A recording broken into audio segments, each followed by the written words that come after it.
In this restoration video, I'm going to show you how to turn this into this.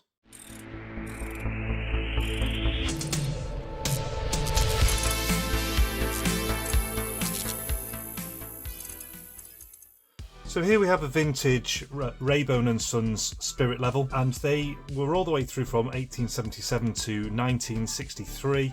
That puts this tool anywhere between 60 and 147 years old.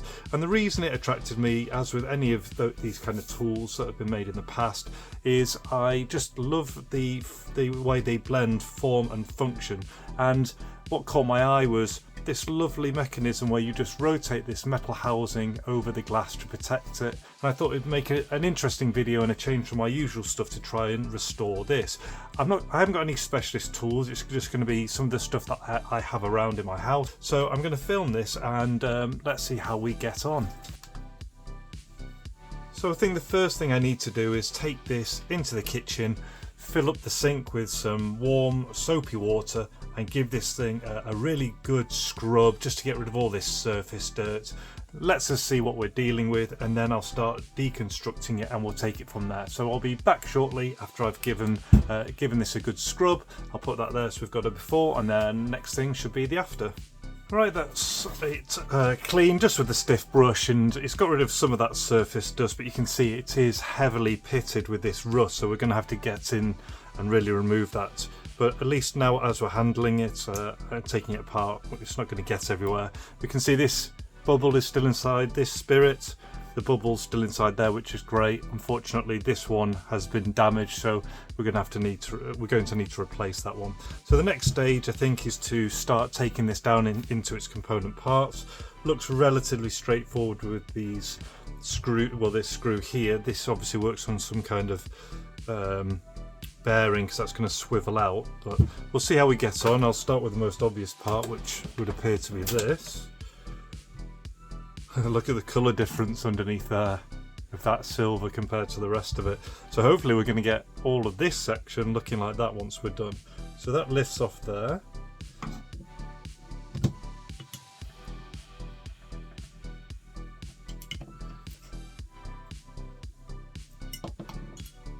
I might want to put a bit of penetrating fluid in there.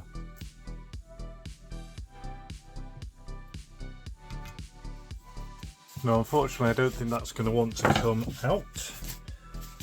So we'll just clean it up as part of the restoration.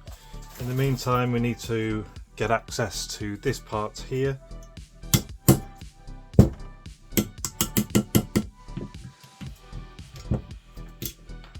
So yeah, look, you can see it's all, the hole's all blocked up with whatever was in there before, so I'm going to need to get that nice and cleaned out. Probably use a drill. I'm just wondering, so this section here twists, which means that one of these ends you'd probably think would come off, because they would have had to slide this over the top and secure it. There we go, so this end is turning. Oh, in fact, look at that, it just slides out. So that slides off the end, and then this should allow us out here, and that's going to make cleaning this much easier. So initially I think I'm going to go with this number 6. It's actually a wood bit, but the reason I'm choosing that over metal, so because they've got higher ridges, it enables me just to move it around like so, and hopefully bore it out. I think I can actually go a size up now. Might even be able to get an 8 in there.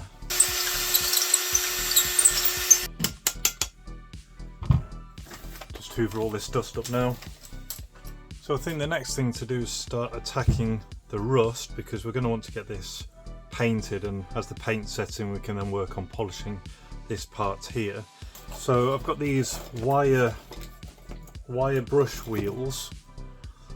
You attach them to a drill, and then you can kind of go at the rust using a combination of these.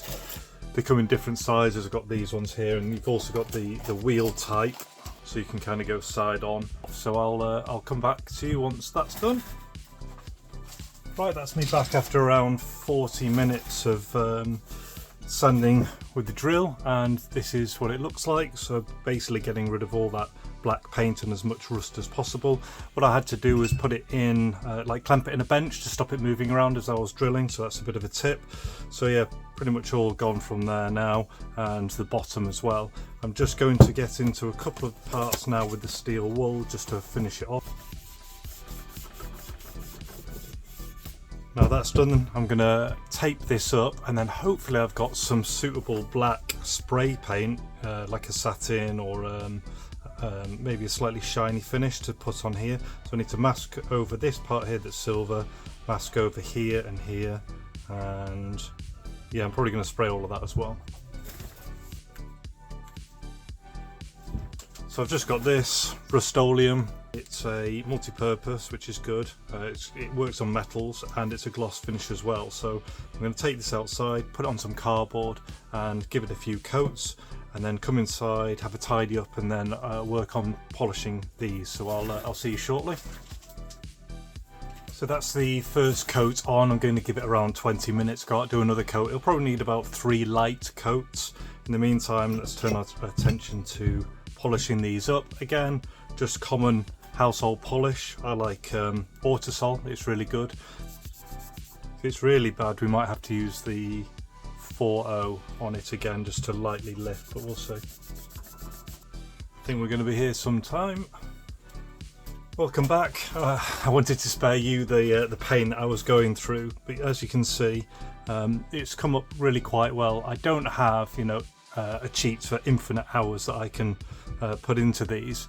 You know, you could polish and polish and polish, and about another, I reckon about another hour or two, you'd finally get rid of this last bit here. But what I've done is, within the time I've got available, you can see it's much better than it was before.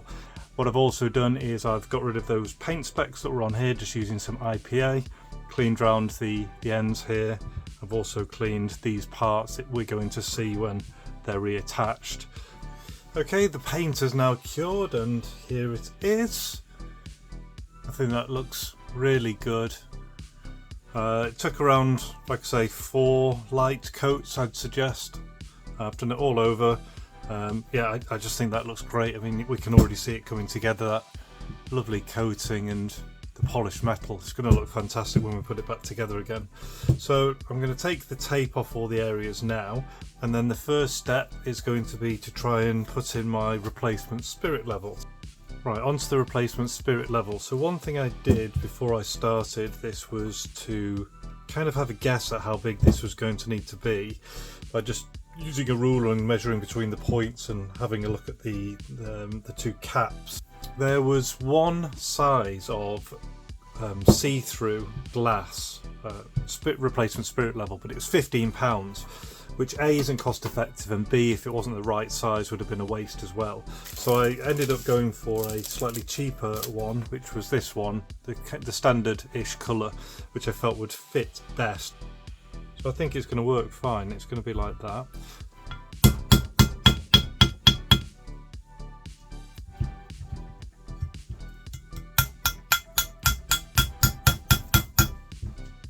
Right, so that's in. Obviously, it's not. We'll have to see when we compare it with a normal spirit level how accurate it is.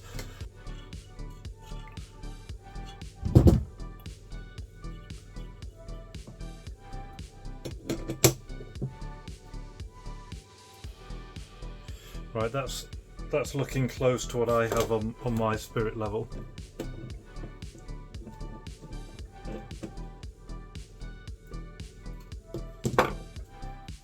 Not really sure how this one's supposed to work, because it would need to be in the vertical position.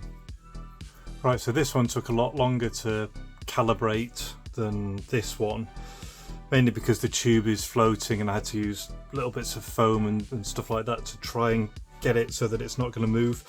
It's right now, but it's not something you're going to rely on. So that's it, all rebuilt, all functioning. Got all these parts back in. So what I'm going to do is just move this to one side, stop the timer, so we're just short of 3.5 hours for this rebuild. I'll move the camera and we can do a wrap up. And so here's the final results of our restoration of this vintage Rabone & Sons 12-inch engineering spirit level. And I think you'll agree it's come out really well. And in fact, I'll probably put a picture of the original up on here, because when you're doing a project you kind of forget about what it looked like right at the beginning. So what I did was I took it away, I scrubbed it, cleaned all that dirt off. I then went away and with the wire brushes got rid of all of that rust.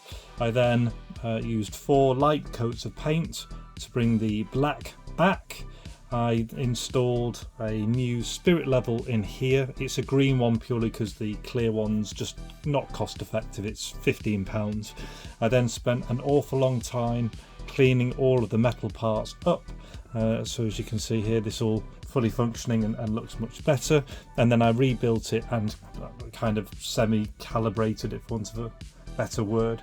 So if you look now, I think you can kind of see that's just off center there. And then if I put this here, so you can see these bubbles match about right.